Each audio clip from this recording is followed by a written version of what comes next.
morning, everybody. I want to share something with you. I have been going through the changes trying to get equipment repaired at DPW for the last, I think, 16 weeks now. And as a matter of fact, the issue that I've been having was caused because we couldn't get one piece of equipment paid for. Because I couldn't get that piece of equipment paid for, I couldn't order parts for the other equipment that we have. I'm going to show you something. While our matter is still tabled, and a resident named Douglas Hollie went and paid the bill. And when he went and paid the bill, this shaft right here that goes to this brush hog, which is attached to this tractor right here, this tractor is what we were cutting high grass throughout the city of Highland Park. But because we couldn't get the bill to a zero turn, and I'm going to show you the zero turn, where's that skag at? It's in the back. It's in the back.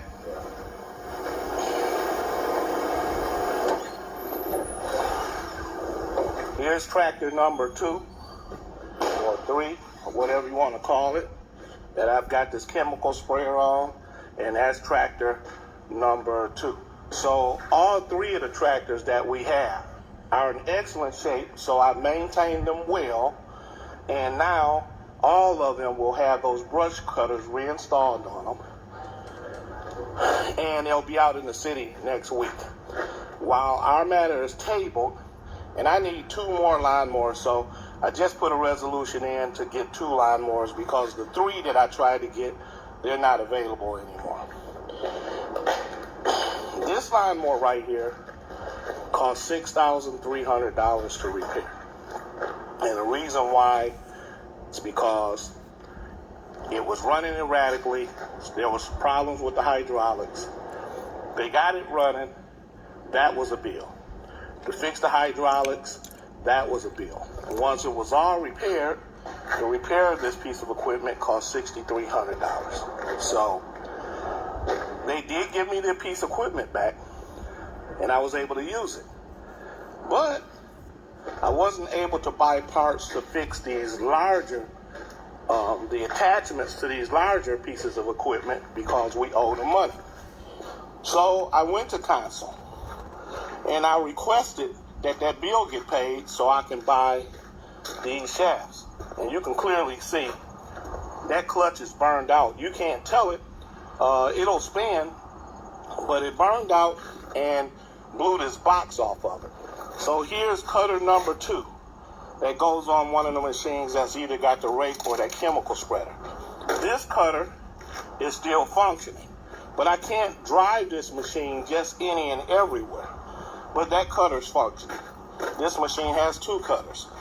And here's the 3rd cutter, or the 4th cutter. And we couldn't buy the parts for any of this stuff until the bill was paid. So now that Douglas J. Hollie paid the bill, I noticed that the council president made a statement that I was accepting gifts. I didn't accept any gifts, everybody.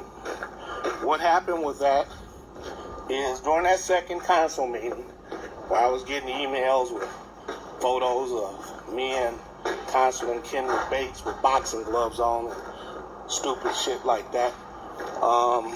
What happened was Douglas J. Hollie heard or watched that council session. I never disclosed where the money was owed, to what vendor, or anything. Councilman Bates did that, not me. So in his last session, he was trying to explain that he was only talking about the zero turns. You can't run zero turns in high grass. I know that. That's why we got these goddamn machines. We don't have to run zero turns in the high grass.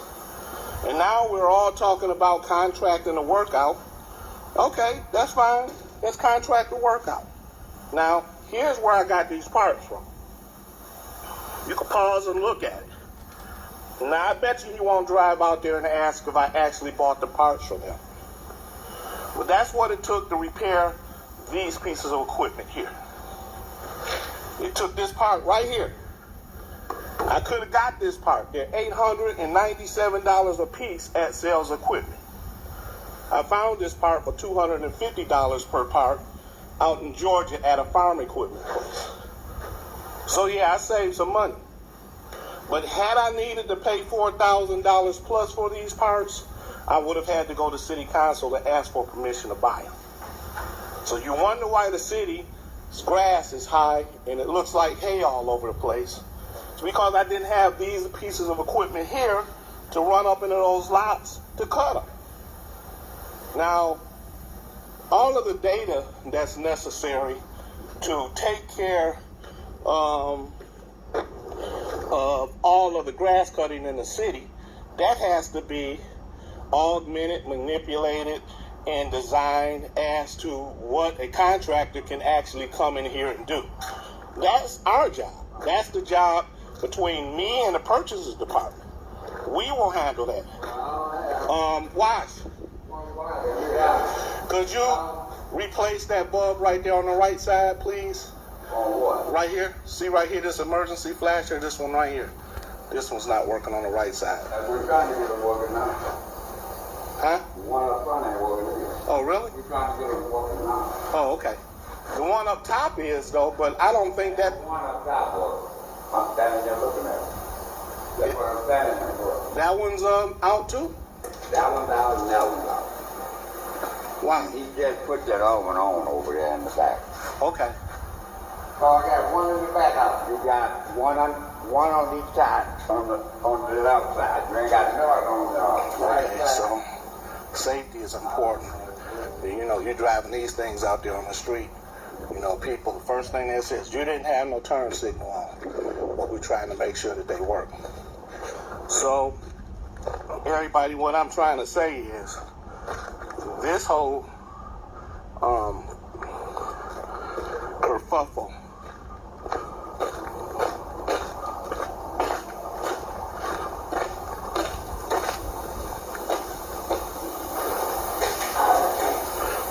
kerfuffle was unnecessary. All we needed was a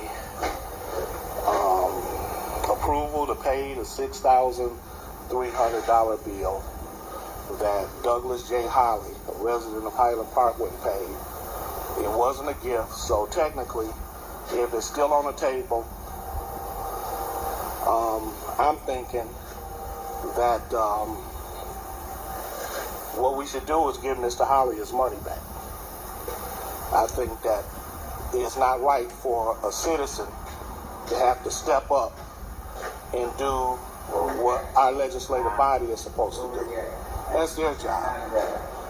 It's not a resident's job to come in and pay for equipment bill at a vendor that we owe. And I'm telling the truth that we owe the money, and I produced the receipt. And a councilman went out there and questioned the receipt and got word on what we should and shouldn't do with that particular piece of equipment. We understand that you shouldn't be cutting grass over the deck with those 0 turns. That's why we have these things. These will cut that high grass.